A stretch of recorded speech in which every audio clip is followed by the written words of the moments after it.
Welcome back, students. In previous video lecture we discussed about economic transactions and non-economic transactions. What is the meaning of economic transactions?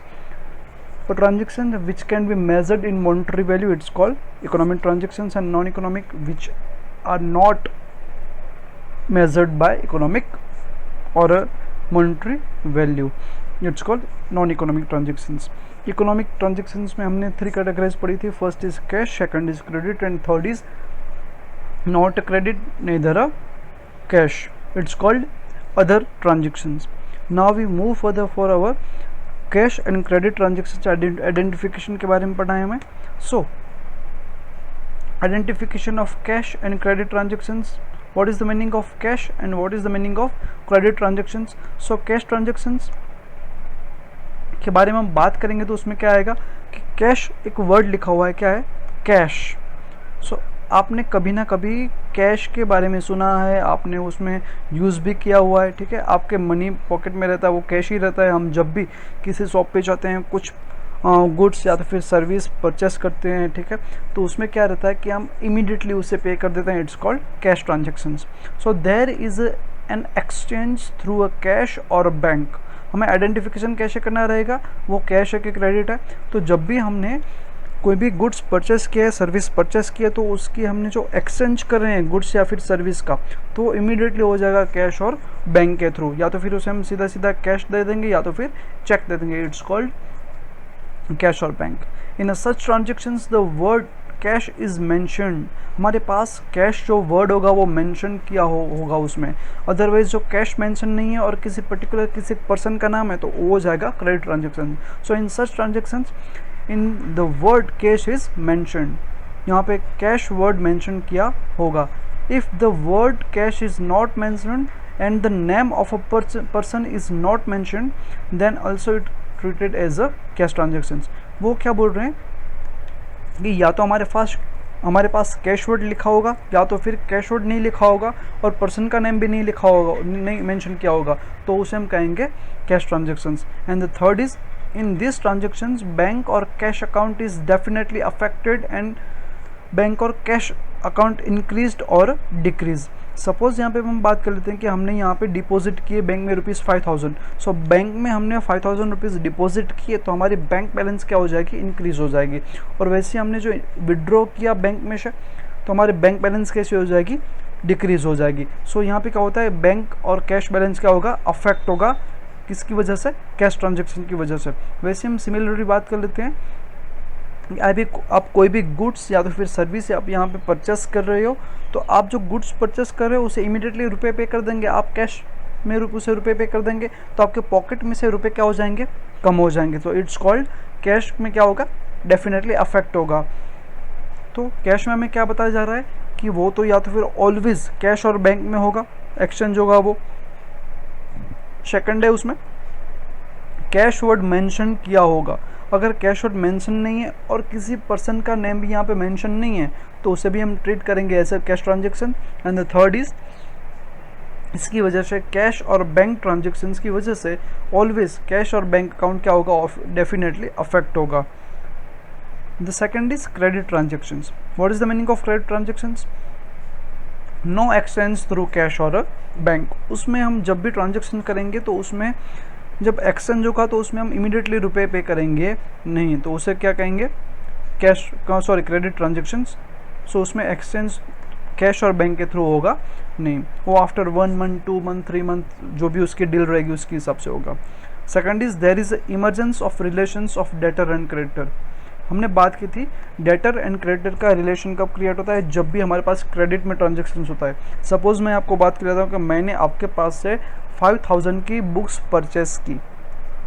मैंने आपके पास से 5000 rupees की books purchase की और मैंने आपको बोला कि मैं आपको आफ्टर 2 मंथ के बाद मैं आपको रुपए दे जाऊँगा.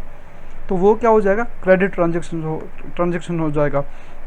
बट मैं आपको यहाँ पे 5000 रुपीज़ की बुक्स परचेस की और मैंने आपको इमीडिएटली कैश पे कर दिया तो वो हो जाएगा cash transactions. So credit transactions में क्या आ जाएगा? There is emergence of relations of debtor and creditors. Third is name of the person is mentioned and the word cash और बैंक इज नॉट मेंशनड. अब देखो हमारे पास जब भी क्रेडिट ट्रांजैक्शन होगा तो उसमें कैश या तो फिर बैंक वर्ड मेंशन नहीं किया जाएगा, उसमें कैश और बैंक वर्ड आएगा ही नहीं। क्या होगा, सिर्फ और सिर्फ किसी एक पर्सन का नाम होगा। सपोज मैं बात कर लेता हूँ, a purchase goods of ₹5,000 from Rekha.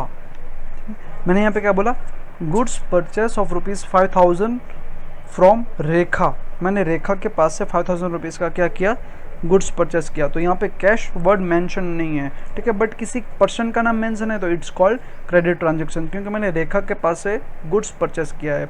And it definitely affect the account of a person. ये भी अकाउंट को डेफिनेटली अफेक्ट करेगा, क्योंकि हम उसे डेबिट करेंगे या तो फिर क्रेडिट कर देंगे। So cash transaction and second is credit transaction.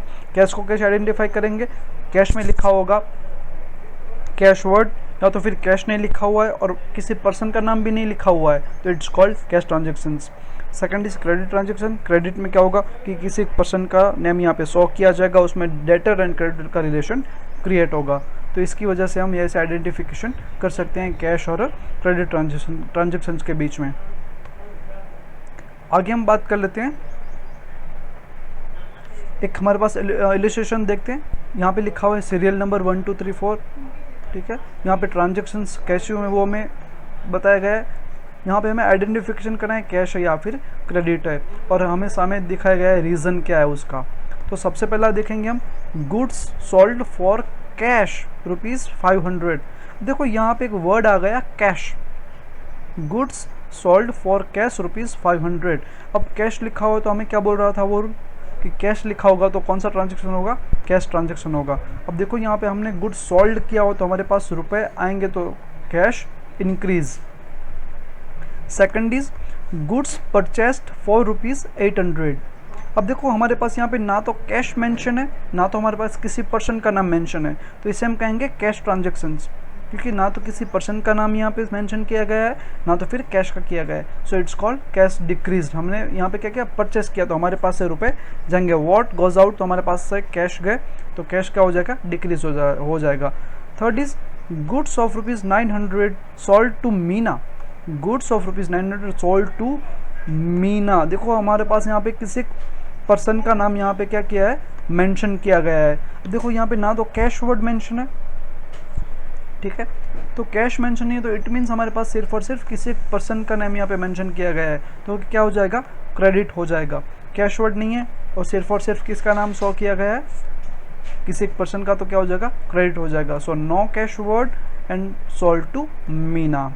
तो fourth is goods of ₹2,000 sold to Nutan for cash. क्या बोला गया है, कैश। हमारे पास कैश वर्ड है यहाँ पे आइडेंटिफिकेशन किया गया है, तो क्या हो जाएगा, कैश में हो जाएगा। सो कैश क्या हो जाएगा, हमने सोल्ड किया हो तो इंक्रीज हो जाएगा cash. The fifth is salary paid ₹5,000। हमने सैलरी पे की हुई है तो हमने हमारे पास से रुपए जाएंगे, डेफिनेटली रुपए जाएंगे। और देखो हमारे पास यहाँ पे किसी पर्सन का वर्ड नहीं शो किया गया है, तो हम क्या कहेंगे, इसे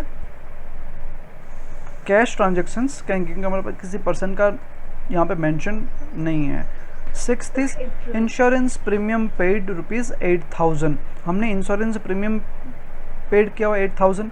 देखो ना तो हमारे पास किसी पर्सन का नाम मेंशन किया गया है, ना कैश किया गया है, फिर भी हमारे पास किसी पर्सन का नेम नहीं है, तो हम कैसे कंसिडर करेंगे, कैश के तौर पे। सो कैश क्या हो जाएगा, डिक्रीज हो जाएगा, हमने यहाँ पे किया हुआ है। तो फिर है goods of ₹2,000 received as a free sample. अब देखो यहाँ पे एक वर्ड आ गया फ्री सैंपल। मैंने आपको यहाँ पे कुछ भी गुड्स फ्री में दे दिए तो क्या हो जाएगा, नन हो जाएगा, ना तो क्रेडिट पे है ना तो फिर कैश में, क्योंकि आप मुझे रुपए देंगे ही नहीं, मैं आपको रुपए दूंगा ही नहीं, ना तो मैं आपको फ्यूचर में दूंगा, ना तो मैं आपको इमीडिएटली दूंगा। सो नेदर कैश और नेदर क्रेडिट, सो कोई भी यहाँ पे इफेक्टेड होगा नहीं। फिर है furniture of ₹5,000 purchased from Shriji furniture. अब देखो हमारे पास श्रीजी फर्नीचर नेम मेंशन किया गया है, हमने कहाँ से परचेस किया है, श्रीजी फर्नीचर के पास में से। और देखो यहाँ पास कैश वर्ड है नहीं, सिर्फ और सिर्फ क्या है, किसी पर्सन का नाम यहाँ पे शो किया गया है, तो क्या हो जाएगा, क्रेडिट ट्रांजेक्शन्स हो जाएगा, क्योंकि हमारे पास किसी एक पर्सन का नाम मेंशन किया गया है, कैश मेंशन किया गया नहीं है। So no cash word and purchased from Shriji furniture. Next is ₹3000 paid to Shah agency for advertisement. हमने क्या किया, ₹3000 पेड के दिए शाह एजेंसी को फॉर एडवर्टाइजमेंट। तो हमने यहाँ पे देखो ना तो किसी पर्सन का नाम यहाँ पे वर्ड शो किया गया है शाह एजेंसी, बट देखो हमने क्या किया, पेड किया है हमने। सो क्या हो जाएगा, कैश हो जाएगा। कौन सा हो जाएगा, कैश हो जाएगा। क्रेडिट पे होगा नहीं, क्योंकि कैश यहाँ पे क्या हो रहा है, डिक्रीज हो रहा है। 10th है कमीशन रिसीव्ड ₹3200। अब देखो हमें कमीशन मिल रहा है यहाँ पे, ठीक है। तो यहाँ पे कैश भी नहीं है, वर्ड नहीं किया गया है, किसी पर्सन का नाम भी शो नहीं किया गया है, तो क्या हो जाएगा, कैश हो जाएगा। और कैश क्या होगा, इंक्रीज होगा, क्योंकि हमें रिसीव्ड हो रहा है। फिर एक goods of ₹5000 purchase for cash, payment is made through cheque. देखो यहाँ पे कैश मेंशन किया गया है, कैश भी चेक भी हमें मेंशन किया गया है। सो क्या हो जाएगा, कैश हो जाएगा। अब कैश इंक्रीज नहीं होगा, क्योंकि यहाँ पर बैंक चेक मिला है, तो बैंक बैलेंस हो जाएगी इंक्रीज हमारी, डिक्रीज होगी, हमने परचेस किया है तो।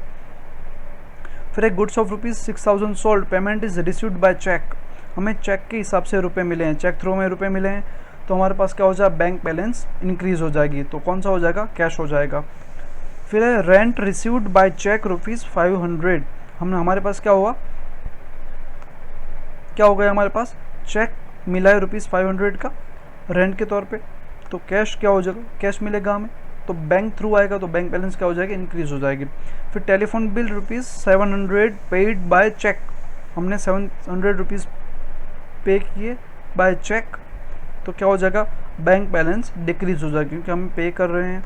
And the 15th is a cheque of ₹3000 issued to Laxman भाई फॉर हर ड्यूज, लक्ष्मी बेन। ओके, क्या बोल रहे हैं, a cheque of ₹3000 issued to Lakshmi बेन फॉर हर ड्यूज। हमें पे करना है, किसी को पे करना है, लक्ष्मी बेन को, किसके थ्रू, चेक के थ्रू, तो बैंक बैलेंस क्या हो जाएगी, डिक्रीज हो जाएगी। सो ओवरऑल हमें क्या बता रहे हैं, कैश ट्रांजेक्शन होगा तो उसे हम कैसे आइडेंटिफाई कर देंगे, कैश मेंशन किया जाएगा, वर्ड किसी कैश वर्ड मेंशन नहीं किया गया है, किसी पर्सन का नाम मेंशन नहीं किया गया, तो उसे भी हम कंसिडर करेंगे कैश ट्रांजेक्शन के थ्रू। और क्रेडिट को कैसे आइडेंटिफाई करेंगे, उसमें सिर्फ और सिर्फ किसी पर्सन का नेम लिखा हुआ होगा, तो it's called credit transactions. Next is voucher. So what is the meaning of voucher, तो basically we said voucher means a bill. उसे हम क्या कहते हैं, बिल। आपने कोई भी गुड्स परचेस या फिर सोल्ड की होगी, तो आपको एक बिल मिला होगा, ठीक है। हम कहीं पे भी जाते हैं, हम बिल लेते हैं, तो इट्स कॉल्ड अकाउंटिंग वाउचर, ठीक है। उस अकाउंट की हम लैंग्वेज में क्या कहेंगे, वाउचर कहेंगे। It's called generally bill. So voucher is the pillar of accounting.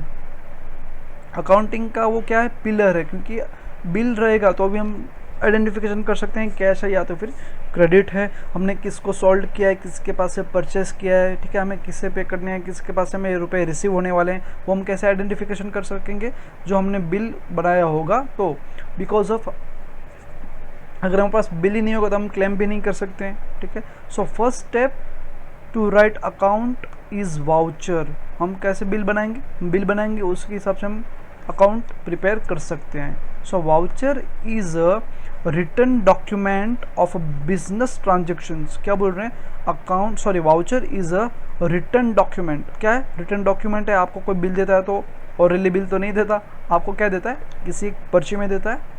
So written document of a business transaction. The nature of transaction is determined through a voucher like purchase, sales transaction, bank expense, income, assets payable, etc. are types of vouchers. तो हम देखते हैं उसमें कि types of voucher के कौन से रहते हैं। सो वाउचर का बेसिकली मीनिंग हम बताएं तो क्या रहता है, अ बिल। उसे हम क्या कहेंगे, बिल। सो हमारे पास कौन से वाउचर्स रहते हैं, एक तो रहता है sales bill. What is the meaning of sales bill, a voucher of a sales good.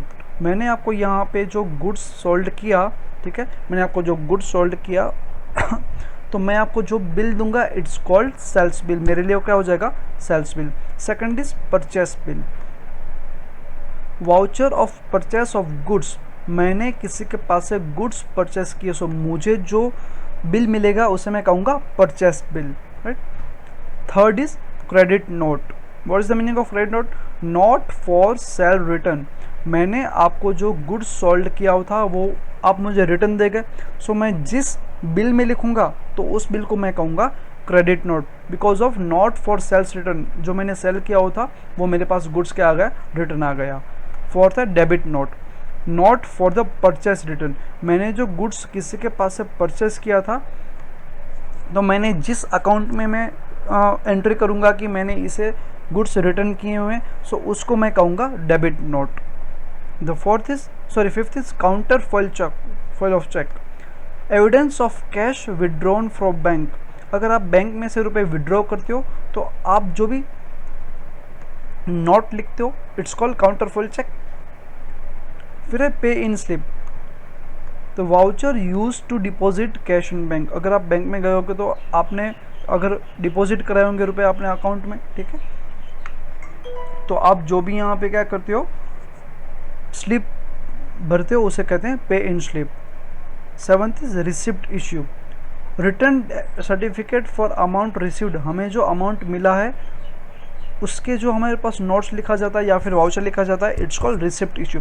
हमने बात करते हैं, देखो कि स्कूल्स आपके पास से फीस लेती हैं या तो फिर आप कहीं पे भी फीस पे करते हो, ठीक है, तो जो भी स्कूल से या तो फिर कोई और भी ऑर्गेनाइजेशन है या तो फिर कोई किसी जगह आप अमाउंट पे करते हो तो उसके पास जो जिसे रिसीव हो रहा है तो उसके पास रिटर्न रहेगा कि हाँ इसने मुझे रुपए दिए हुए हैं। फिर रिसिप्ट रिसीव्ड, क्या बोला है, receipt received, return certificate for amount paid, आपने जो फ़ी भरी हुई है तो उसके बदले में आपको फ़ी भरी हुई आपको एक क्या मिलती है, रिसिप्ट मिलती है, इट्स कॉल्ड रिसिप्ट रिसीव्ड, आपने रुपए भरे हुए हैं।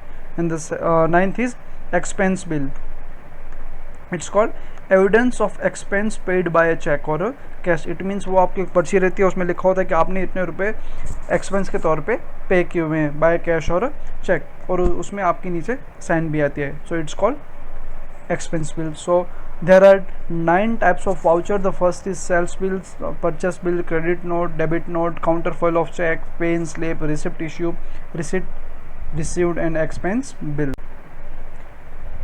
Next is components of vouchers. It means हमारे पास वाउचर में कौन से components आते हैं,